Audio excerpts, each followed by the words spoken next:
Welcome everybody. Thank you for being here. We are usually our biggest group is on Facebook, so we're going to have a small tight knit group today, and that's great. Those of you who are here, we're going to be able to be really interactive with this number of people. So that's awesome. I've got Patrick Woods with me, and I'm super excited to go over, with him something that I think is really important, because my theory lately has been that there are two types of agents. There are agents that are crushing it and thriving and having record years. And then there's another group of agents, and that agent is struggling right now. They're struggling because we're in such tight inventory market. They're struggling to get listings.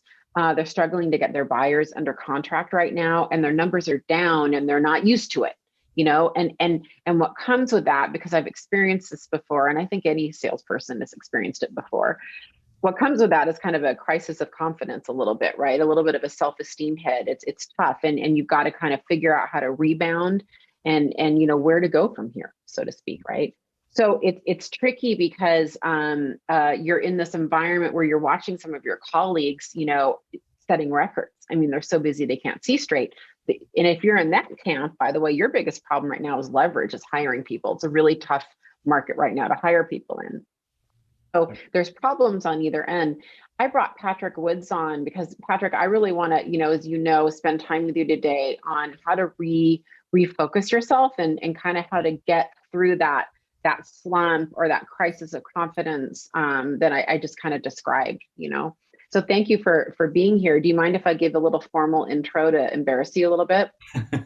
Go for it. So Patrick is pretty amazing. You founded a tech company when you were like 15 years old, right? Now, how old were you? I'm kidding. Gosh, you were young. I was 22, 23 years old. 23, and you were going through rounds of funding, like it was legit, right? I mean, it was like a full-on tech company. We raised $4 million, and what's funny is there were four founders. There were two of us that started it. We brought on two others, and I was the oldest one out of the four of us. Wow. At 23 years old. So. That's incredible. Yeah, and it was in the film industry. It was down in LA, right? And then you got into commercial real estate. Is that right? Yeah, I sold off it was a .com, and so I sold that off to what turned out to be Universal Studios. And actually, it was Nokia. Turned out to be Nokia. So there's a progression. We almost sold to Universal, and I got into real estate because I wanted something easy. Yeah.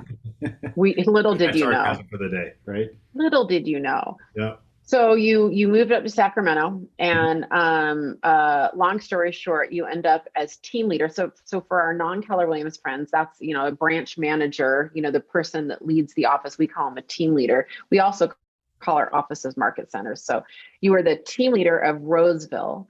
Yep. And what I remember, Patrick, because that was in like 2013, is that right? Yeah, that was in there. Yeah, so 2011 to 2016. Yeah, okay. Because what I remember, I came to Keller Williams right at the end of 2011. Mm-hmm. And what I remember is, Roseville was the #1 market center in the nation. Yep. I remember you guys were winning all the awards. You were massive, and that was with you at the helm. And so from the minute I came to Keller Williams, you were kind of an icon in my eyes. I mean, you were really that, you were always on stage, with a bunch of people behind you, and it's pretty incredible. So you were CEO and team leader, and then you went and started buying a bunch of offices, including that office, right? So now you own four Keller Williams franchises. I own four essentially. So there's three that are full-fledged, what we call market centers, and there's one that we're launching right now. Yeah. I kind of joke, if you've ever seen the DirecTV Rob Lowe commercials. Peaked in high school, Rob Lowe. I'm peaked in 2012, Patrick Woods. I don't think so. No. I think your best is yet to come. I don't believe that at all. I don't believe it for a minute. No, not at all. Well, yeah. And so, I love your perspective on this, because you've coached hundreds and hundreds, probably thousands of agents. You've sold real estate, you've had your own team, you've kind of had almost, not every job in real estate, but you've had a lot of jobs in real estate, and you've been in it a long time. And I think you're a really good person to kind of walk through this with, like, what do you do when you're a real estate salesperson and it's not happening for you. What does that look like? What do you do? So, you have a process, and let's just start walking through it. Okay. So let me ask you a question, Vija. Why did you get into real estate? Well, are you really asking me, or are Totally. you just, Yeah. oh, you really are. Okay. I'm used to being the interviewer. Like, you're asking me a question. Totally. What? Yeah. Oh, But well, before you answer that, take yourself back to when you made the decision to get into real estate and you got your license and you're interviewing with brokerages. What was your intention of getting into real estate? Like, what were your goals, dreams, aspirations?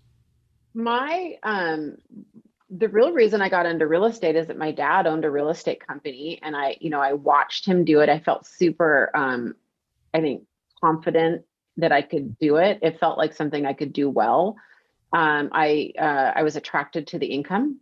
Hmm. I'm one of those rare people. What most people probably would say is flexible hours. I knew enough. My dad owned a real estate company, so I never had that fallacy. Yeah. But yeah, I thought it was something I would be really. I just instinctually knew I would be good at it, and I think I've always known I was going to go into real estate. So And why was the income? Because you said I knew I'd be good at it, and the income obviously was appealing. What was that income going to provide for you? a great lifestyle for me and my family, and where we could live in the area we wanted to live in. We could live in the kind of house we wanted to live in. We could go on vacation, grow my net worth. Yep. And so I could keep asking the questions, right? So why is that Mm-hmm. important to you? Why is that important to your family? And kind of the whole premise of what I've laid out in a class I teach is we come into this industry, whether you're coming in today or you've been in it for 30 years, we all come in with these goals, dreams, aspirations. And somewhere along the way, it becomes about the request for repairs and the daily tasks. And we lose sight of those goals, dreams, aspirations. Mm-hmm. Right. And then we go Mm-hmm. to a class, and not to pick on anybody, but we go to a class that says, like, here's how to take 10 listings a month for life. Mm-hmm. We're like, wow, let's go to this class. I signed up for it, and this is going to be awesome. And we get done with that class, and how many people do you think out of that class that actually take 10 listings a month for life? 0 to 0. 0. 10 listings a month for life, 0. Yeah, and we got entertained. We thought it was really cool. We got maybe picked up some good ideas, but we haven't related it back to why we got into real estate, and also what's our exit strategy. Right. Mm-hmm. So those are the things that I look at is why are we doing this? And that goes to one, the people that you mentioned that are say, hey, somebody moved my cheese. COVID changed everything. We're struggling right now. It even goes to the people that are their businesses gangbusters, and they're going, what am I doing this all for? Like, I have no free time. Mm-hmm. I'm Yeah, not they seeing my are. kids, right? And so to me, that's a very powerful conversation. It's one of my most favorite questions to ask is why did you get into real estate? Because it brings them back. It's no different than when you were the client that has an expired listing. If you had sold your house, where were you planning on moving to? Mm-hmm. Oh, well, You know what goes in my head, Patrick, on that's interesting. And I'd be curious to know if any of our veteran agents who've done it 10 plus years would think, because what goes through my head is, I'm more passionate about my big why now than I think I was when I stumbled into it at the beginning. I'm older, I'm wiser, I'm definitely older and wiser. And I'm just much more focused and excited actually about why I'm in it. So I'm wondering, is the question, why did you get into real estate? And is it maybe why are you in it now? it could be. So let's take some pressure off that question. So like if we look at this, because that's if people get to a certain phase of life and they have kids, all of a sudden their big why is their kids, right? That's an easy go-to. They don't have kids. And I've interviewed so many agents that's typically a struggle. I'm reading the chats here. I'm too good at real estate now and not very good at much else. That's why they're in real estate. So the question that I ask a lot of times is if you win the Mega Millions Powerball $550 million jackpot, what would you do? Mm-hmm. Right? And Sure. Yeah, when I teach my classes, I'll hear people say, I'll buy my mom a house. I will start this nonprofit. Like I'll start hearing some really cool thoughts and ideas. And then after everybody's had the chance to share this, I'll ask them, okay, can you do that through real estate? And Yeah. with the exception of like a few random statements in those classes, everybody will say yes. So some So of it's kind of akin to like, what would you do if you couldn't fail, or what would you do if money were no object? I mean, I love that. So it's just taking away that barrier. well, it's taking away the barrier of I have to work to get it, right? Because you Yeah. start when you take away the barrier of I have to work to get it, you start dreaming again, Hmm. right? And then you kind of start getting an idea of what you really want to do. Okay, if that's really what I want to do, and I watch people, they literally light up when they're saying these things because there's a story behind it.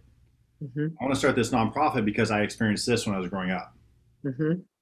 right? So Hmm. when you ask Yeah. a question, it reframes it. It makes a huge impact, and that's so for me. My passion right now is to align people with why they got into a business that they have complete control of their destiny, and then what's their exit strategy, and then how do we keep that motivation for that in between. Oh, I love that. Well, let's keep diving into it. So if the focusing question is, why did you get into real estate, or why are you in real estate? Whatever works for the person. What's next?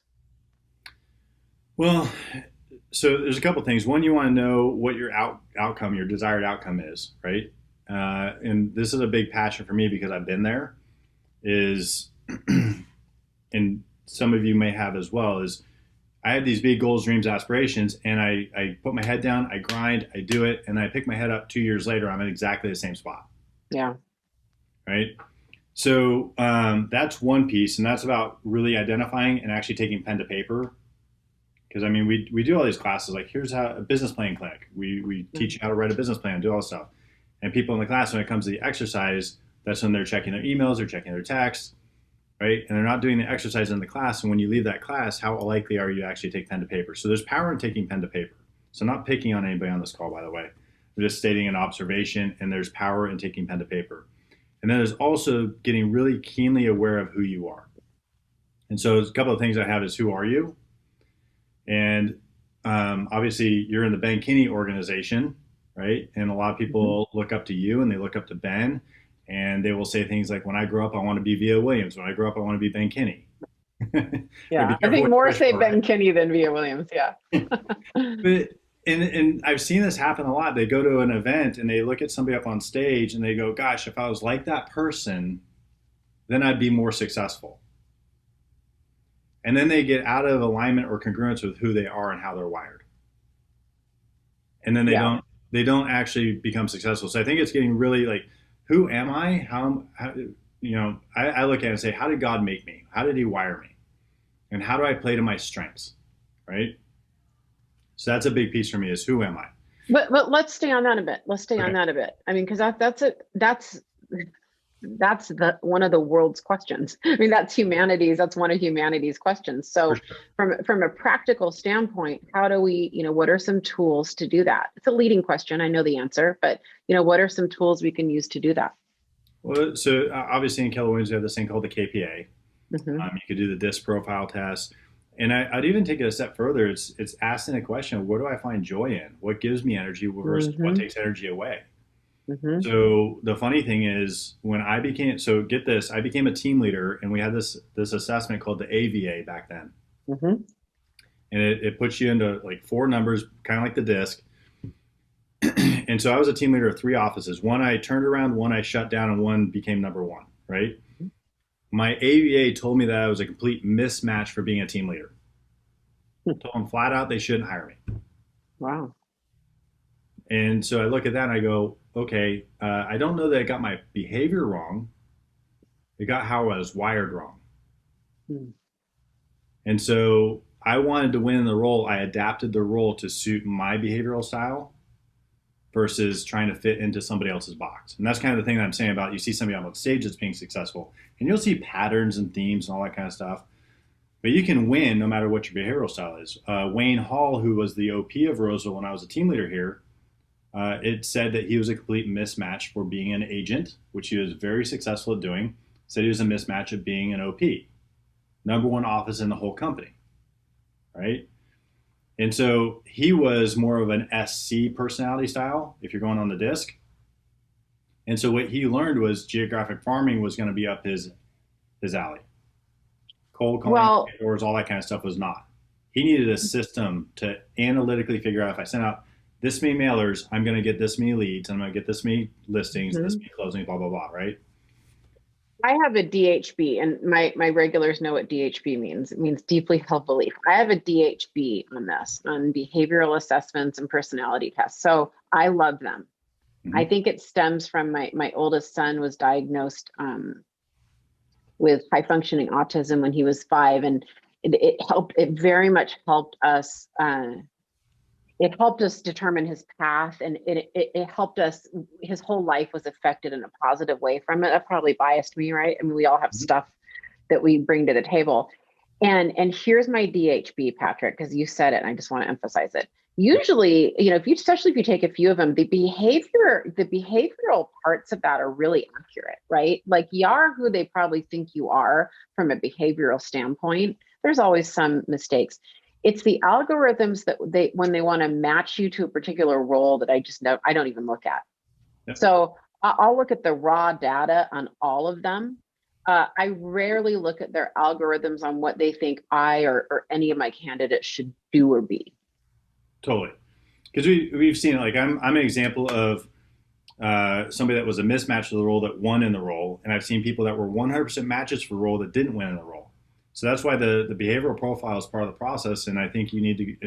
It's not the whole process; it's part of the process, right? But it helps us determine how we're wired, and it does help us know, like, these are going to be the things that I'm naturally going to be good at. These are going to be my tendencies. Cool. This is probably how I'm going to show up. And Yep. so I love them for that. We just have to be careful that we're not trying to take the box that they want to put us in and following that. Well, there's a quote that says the size of your answer is determined by the size of the question, and by taking a behavioral assessment, ask a bigger question, right? Yeah. Yeah. Which then leads you on a path. Like, what do I want to be when I grow up? And if we really seek that out, we'll find a bigger answer versus just going through life. Yeah, I love that. I wrote that one down. That's great. All right. So basically, who are you? Figuring out who you are, what you're good at, what you're not good at, where your natural strengths are, all of that stuff. What are some other questions along this? So these are all about like where you want to go and creating a vision for yourself. So who am I? What do I stand for? Right? What are my values? Mhm. Right? I love what Mo Anderson, she was the CEO of Keller Williams when I came in. She said, just because it's legal doesn't make it right. Hmm. Yeah. Right? And so things like that. And everybody's going to have different values. And so you have to determine what your values are. Right? Mm-hmm. And then what's your dream? Like you said, I want to live in this neighborhood. I want to provide this for my kids. So, for an example, I know what my wife's dream is. My wife's dream is to have a family that loves each other indefinitely, right? Because she didn't grow up in that. And so, everything that she does, the way that she parents, the way that she plans our vacations, is around really having our kids be an integral part of our life, not just today while they're at home, but something that will create memories that leads to even how they show up with their kids, right? I love that. Love that. And then Yeah. the last part is what do you want to be known for? Mhm. Right. So if we look at history, there's people that we'll still speak their name long after they're gone. And it's not about that to me, honestly. It's about what do I want my grandkids to say about me after I'm gone. I don't care about the rest of the world. I just want my family to talk about me in a certain way because either I've shown up a certain way, I've created memories, or I've done something financially to provide for them in a way that set them ahead, whatever that looks like. So what do we want to be known for after we're gone? What's our legacy? So those are kind of the questions that I ask. So who are you? What do you stand for? What's your dream? And what do you want to be known for is how you create a vision for your future. I love that. And so let's talk about that. I mean, so we've done the work, we've spent the time. And by the way, you guys, this is good. If you're really struggling, one of the people that I work with asked for a day off. And I said, yeah, you can have a day off. I just think I need to go clear my head. I'm overwhelmed. And I said, why don't you go on a solo retreat, drive yourself to the beach somewhere and chill. And I gave her a whole agenda that she could use. This would be a great agenda to go have a day. If you feel like you need to go to the mountains, to the ocean, to the park, or, whatever, even if it's 2 hours, right? Clear your head, go on a hike, whatever it is, but have an agenda and have a list of questions that you're journaling on and asking yourself. So anyway, Patrick, we go do this, we do the work, and then what's next? How do we create our vision? So great question. I don't know if you have the slideshow there, but Yeah. You want me to? Yep. yeah, throw up the Have it Disney already. map if you can. Yep. I will do that right now. Now you'll see this and it'll look like a bunch of spaghetti. Can you guys see that okay? Let me just make sure they can all see that. You guys see the Disney map okay? No So one's responding. I don't know. yes, Yes, yes, they yes, can. yes. Okay, Okay, perfect. cool. Okay. Yeah. So here's what I'll tell you is this is Walt Disney's vision map for his future. And you can Google Walt Disney vision map and you'll find it. This is what he laid out very early on in the process on where he was going to go with all of his businesses. Mm-hmm. Right. And so he was just executing on this vision. Mm-hmm. And it's funny, I was sitting in a class and they showed this and I was like, holy cow, that thing is awesome. Like that's a little bit much for me.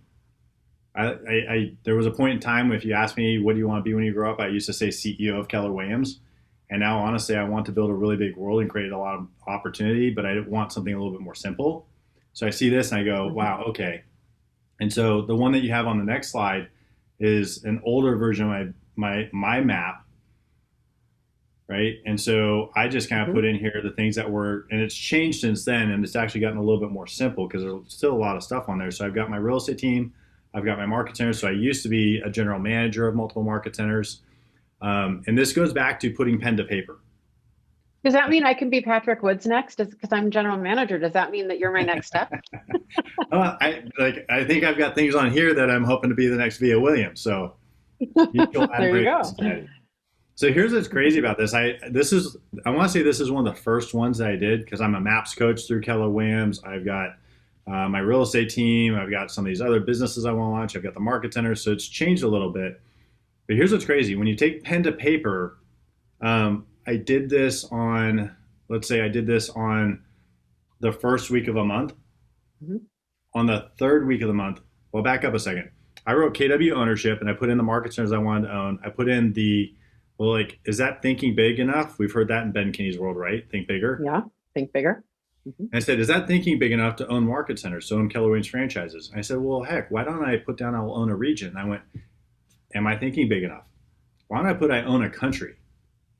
Right. So say I built this out on the first week of the month.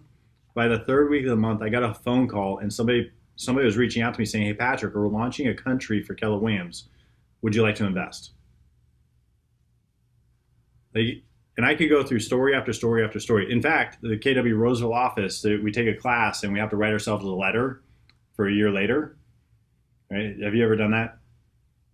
Yeah, I've done it for 5 years. I've done it for a year. I wrote a letter in my 20s for my 40th birthday. So yeah. There you go. So I wrote this letter to myself for a year later, and I was a team leader in Natomas, which is a small area in Sacramento.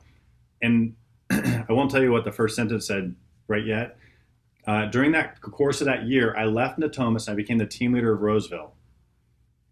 And I got the letter in the mail, and it sat on my dining room table for probably a month because I was like, okay, I was hopped up in the moment in this class.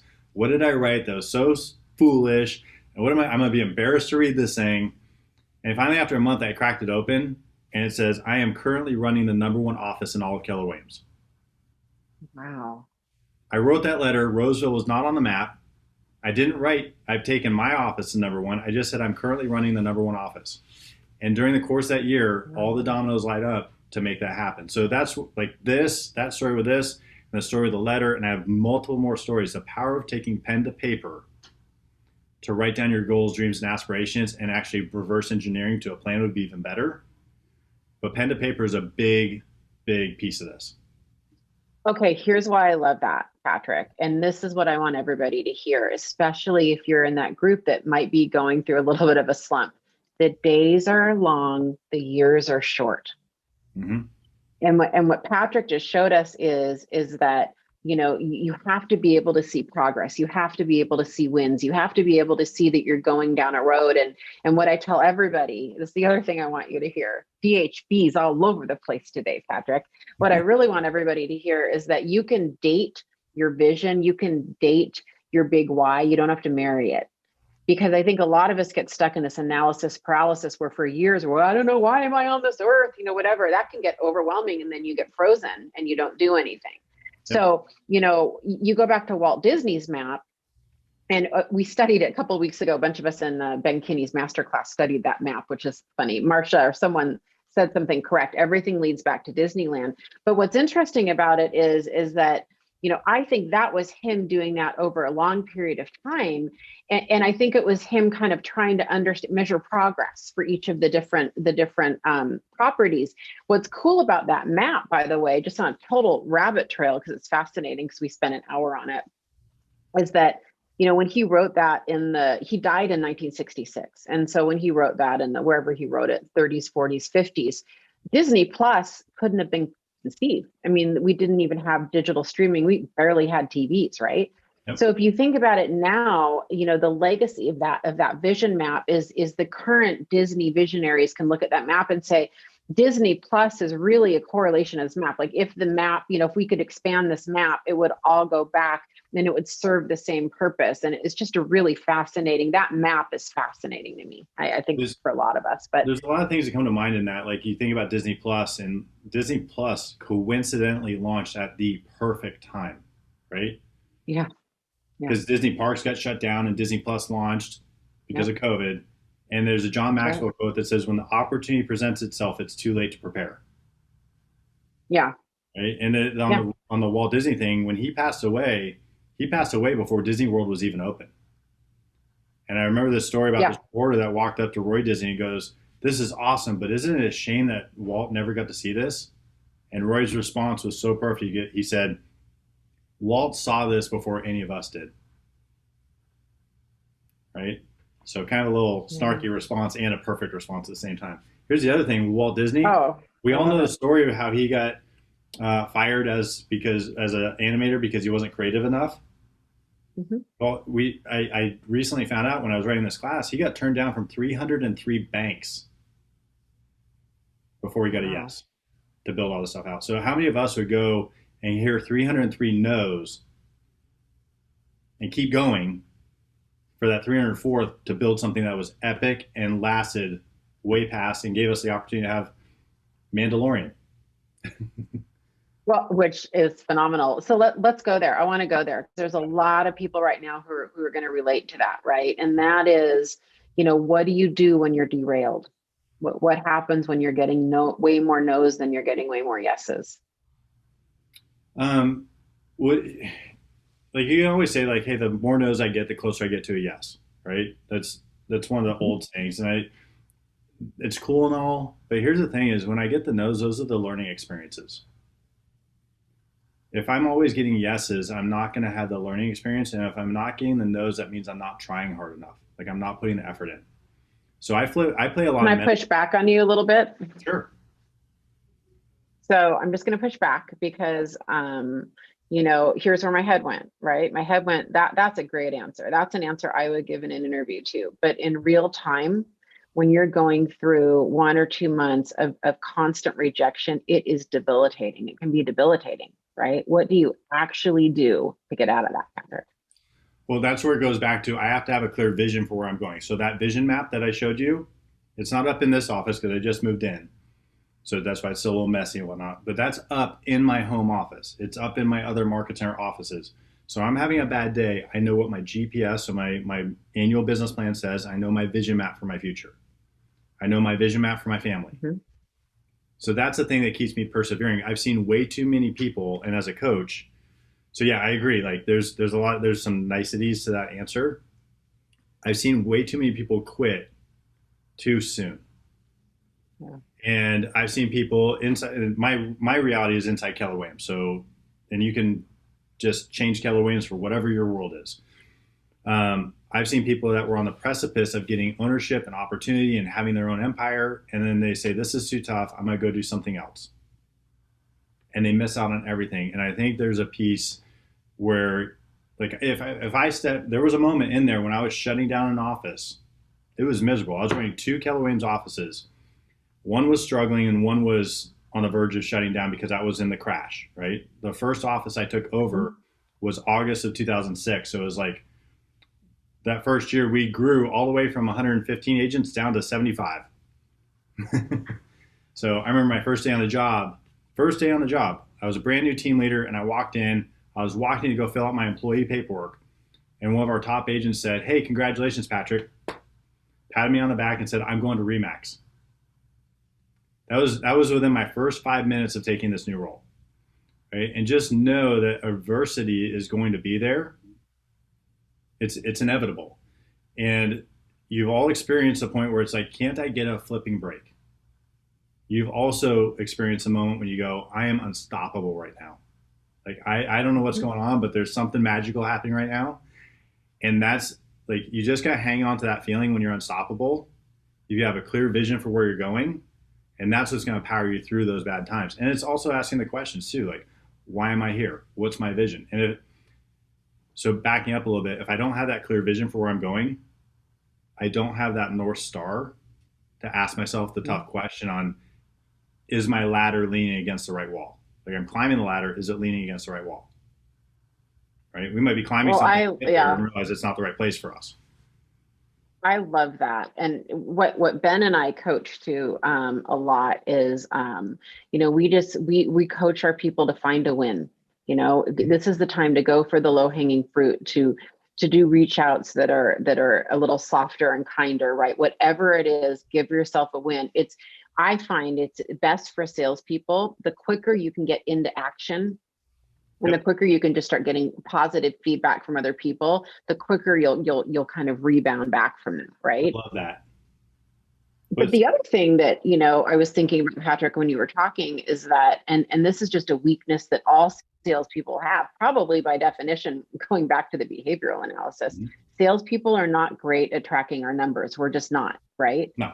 And when we have a system in place, usually it's someone else doing it for you. When we have a system in place where we can track our numbers, what I can do with my team leaders, because we have people that track them for us, is that I can go back and I can say, hey, I have good news for you. For every 100 people you talk to, you're going to get X conversions. That's just the way it is. So like you said earlier, we're just looking for the 96 no's. That's all we're looking for today, because we know if you talk to 100. So knowing your numbers can actually give you a lot of, I think, hope and just make you push through the hard times. Yep.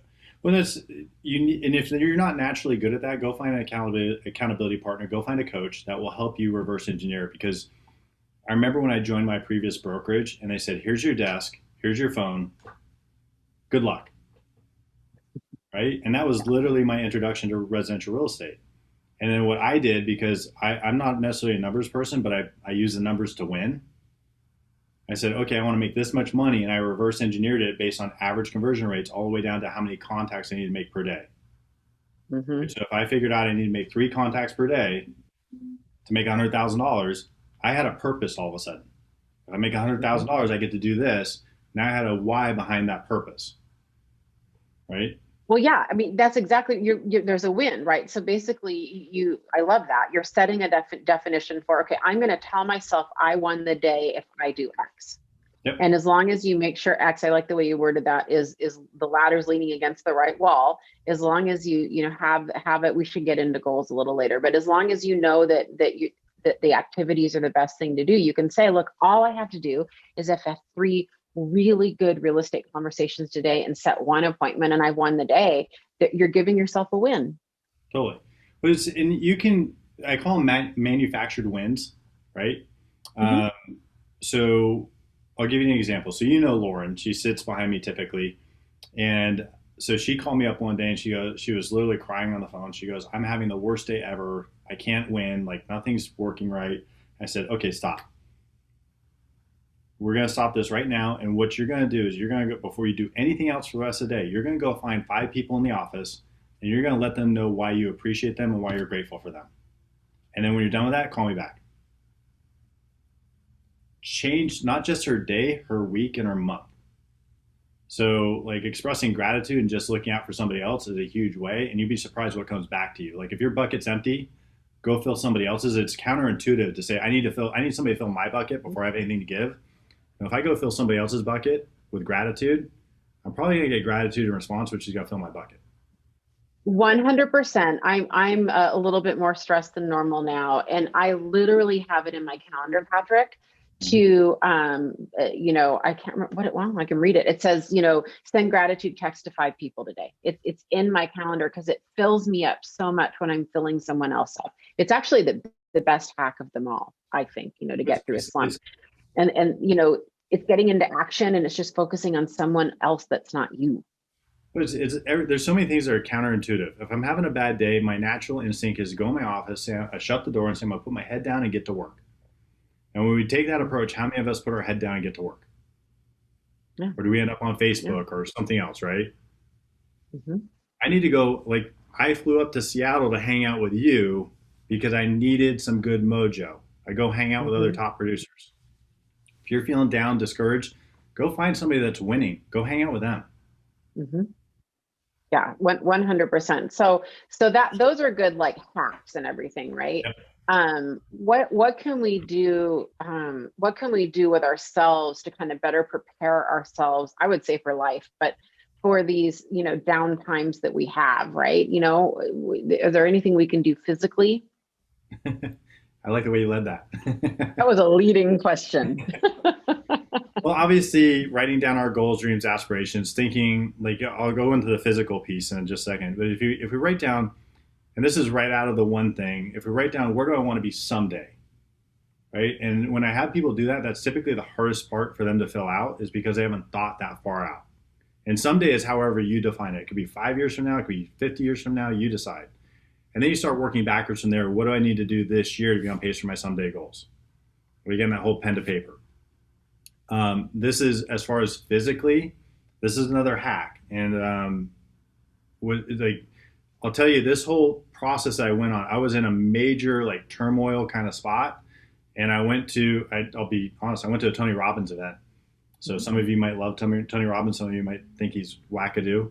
And it literally, some of those things in there changed the trajectory of my career, right? And what happened in that is I started to observe some of my own behaviors. And so and this is a secret, so don't share it with anybody, okay? Okay. Not like the people on this webinar and the people on Facebook and all that kind of stuff. What I learned was, when I'm winning and I'm having fun and I'm excited, I have certain behaviors. I have certain physical behaviors. Right? And so for me, I learned that I'll walk around the office clapping. And so you can call it weird, you can call it crazy, all that kind of stuff. But I just know when I've done something big and I've had a big win, I'm excited, I'm clapping. And so when I realized that, I went, wow, okay, so if I'm not winning, but I walk around the office clapping, all of a sudden I get the energy like I'm winning again. Mm-hmm. Right? And so, so can I pick on you, Vija? Yeah, pick on me. Okay, so you guys can all play along at home. This is the physiology part of it. Vija, I want you to sit like you're depressed.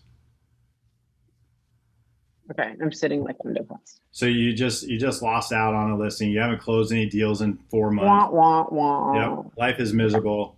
Okay. So you guys notice how she's sitting. Is her head up or is her head down? Are eyes looking ahead or are they looking down? Down. Right?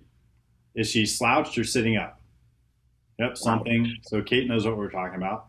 So there's a certain physiology when we're not in a good mood or we're depressed that just shows up. Right? Now, Vija, I want you to sit like you just took an $11 million listing for a 15% commission. Right? So you see the difference. Like, she's smiling, she's looking straight ahead, she's sitting up. The other thing I look at is, like, when she was slumping, do you think her breathing was deep or shallow? Shallow. Right? When you're sitting up like that, you're taking deeper breaths, right? Like, even on my watch, we have this thing about breathing on the watch, right? Because that's how important our breath is. So those are the things, like, if you're feeling depressed, just changing our physiology. So for me, the clapping, standing up, walking around the office makes a big difference, and I show up differently, and then cool things start to happen. If I'm showing up depressed, it becomes a spiraling vortex of doom. And the clapping's like a priming, right? It's like you're priming yourself. Well, think about it. When you watch Tiger Woods play golf and he sinks that putt, we all know the move he makes. He does the fist pump, right? Tom Brady jumping out on the field, he's got the let's go and he's throwing his arms up and all that kind of stuff. And so that's their anchor, so to speak. Mm-hmm. And it puts them in a certain frame of mind, right? And you can get there pretty quickly, but sometimes we just like to stay in that depressed state. Right? And it's shifting our physiology. There's a little thing, they did a study on this. There's a whole TED talk on it, by the way. It's called the Superman or Wonder Woman pose.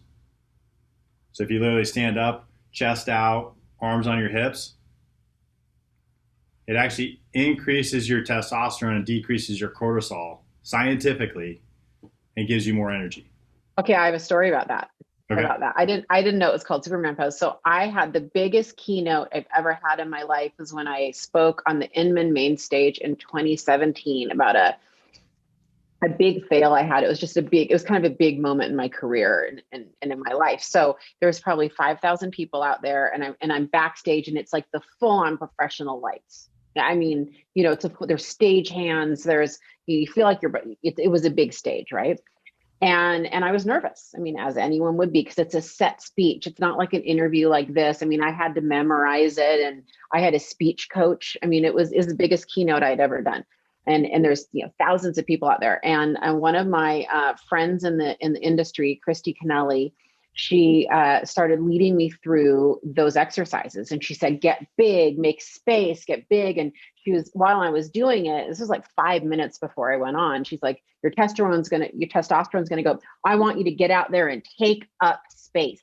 I want you to have wide stances. And we practiced and I anchored. And I tell you what, I nailed it. And I mean, I will never forget that 5 minute prep, backstage. And it stopped me from being nervous. It made me focus on it. I know that's a little bit of a bunny trail, but it works.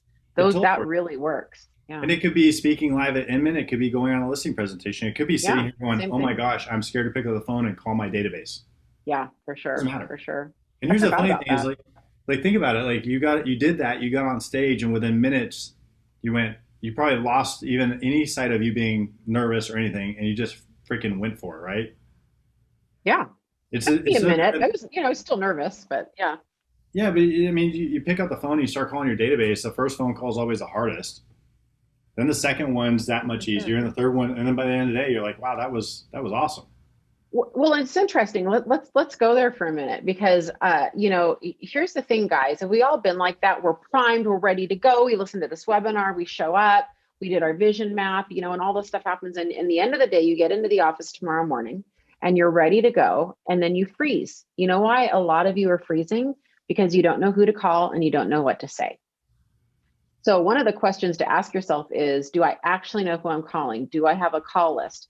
And then number 2, what script am I using? What is my actual script that I am using? What's the first 2 sentences of the script, right? What's the outcome I want out of this? If you solve those 2 things, if you ask yourself those 2 questions and you can answer them, do I know who I'm calling? Do I know what I'm saying? You'll probably make your calls. You probably just don't have clarity on that task. Yeah, there's 2 ways to look at it, in my opinion. Is one, getting a coach, getting an accountability partner to help you with scripting and role playing, right? We all need an excuse to pick up the phone and call. It's really what it is. The other thing that kind of the question I've always thrown out to my coaching clients is like, okay, if you had the best script, would you actually call right now? If you made 5,000 calls, would you have the best script? Oh, I like that. That's good. Right. So here's the deal: is like if you start calling, it's not like your mom is going to say, "Wow, that sucked. That was the worst script ever." Right? Your best friend isn't going to say that. I think that's a misconception, especially if we're calling our database. It's not like those people are sitting there rooting for us to fail. They want to see us win. That's right. And so we don't have to put so much pressure on ourselves to make the phone calls. Right. Yeah. And go ahead. Can I just do a really quick shameless plug? For sure. So last week's webinar was Zach Wendt. OMG, everybody watch that replay because he gives the golden text and it was so good, right? The golden text and the golden call. The easiest way to hit your database in real estate, his phones are blowing up and it's so easy. It's just like sending them all a text and then the ones that respond, you're just calling them back. Like it's so easy. Okay, sorry, shameless plug over. No, I would highly encourage if you weren't there last week, go watch the replay of it. It's awesome. Yeah. Yeah. So, and Hattie's on it. Yeah, Hattie's going to give you the link in the Zoom. Well, I love all this. So what about what else? So we talked about, the anchor. I like that, the physiology, yours is clapping. I like that, and whatnot. What else? What else can we do either for stress management, Patrick, or to kind of prime us to be good performers when we're feeling in a slump? Okay, so well, I'm gonna go on a little bit of a different bunny trail. Sure. So if you can pull up, there's a slide in that presentation called Corey Rocks. You remember what page? It is 18. You can talk, and I will pull that up. So our market center had just won #1 in all of Keller Williams for the second year in a row. And we were in Orlando, Florida, and I had this amazing week planned out. We were going to be #1 and recognized at Keller Williams event. My mom and dad were flying out. My wife and my kids were flying out to go to Disney World. Then I was going to hop in a car with Reed Moore and become a certified John Maxwell coach. And I was going to fly home, and we are going to have my parents' 35th wedding anniversary. So it was like the most epic week of my life. And so we had the win at family reunion, and then we went to Disney World. And while we're at Disney World, my mom gets a call, and I'll be as brief as I can on this. My mom gets a call from a gal that works at her hair salon saying, "Hey, Sandy, the San Francisco Police Department came here looking for you." And we're like, okay, she doesn't live in San Francisco. Why the San Francisco Police Department? You guys parked your car in San Francisco. Maybe something happened to your car. Mm-hmm. Long story short, our first day at Disney World, we found out that my sister passed away. Right? And I'm not saying this to be a Debbie Downer, but it is like tough times will hit us, right? It's inevitable. It's part of life. Mm-hmm. It's awful. It stinks, and it's just part of life. There are moments in that day that I will absolutely never forget. And what was supposed to be my parents' 35th wedding anniversary became a celebration of life for my sister. And when tough times happen, we need to give them purpose, because this is one of those things where it's like, there really is no rhyme or reason. And so this is one of those, I'll back up a second. We've all had an experience in our life where something tragic happens and we reprioritize everything. And then next thing you know, we start sliding back into our old routines and patterns. Mm-hmm. Does this make sense? Yeah, for sure.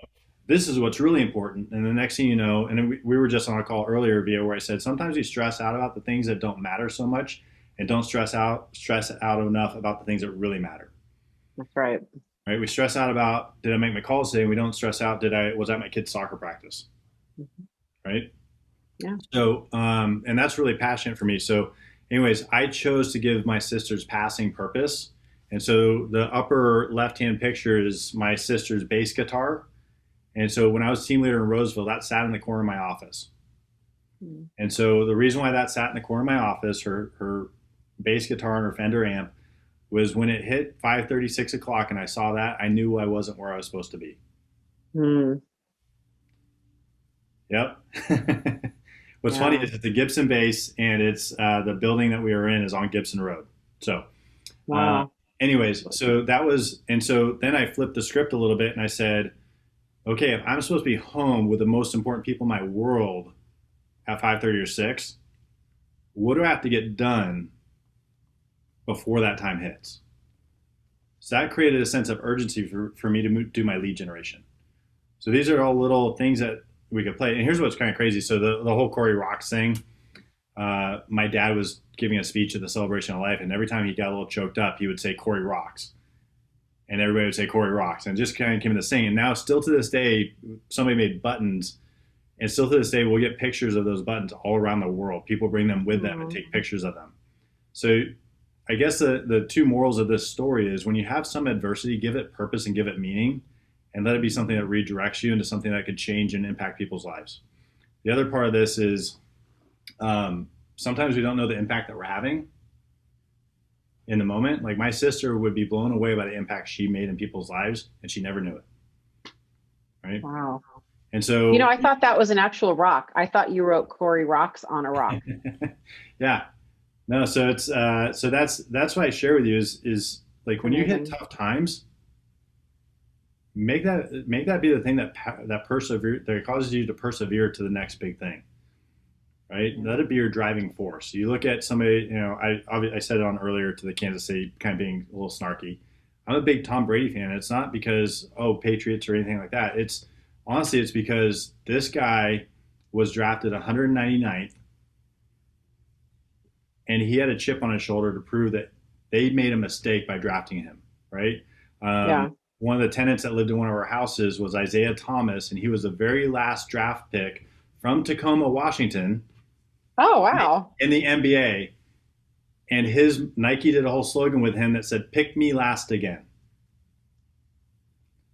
Right? So kind of I saying, love that. I dare you to pick me last, because he made a big difference in Sacramento, big difference in Boston. Like everywhere he went, he made a big difference until he got injured. So just look at these moments of adversity and what we can do to turn that into something that gives us purpose and meaning to power through the tougher days.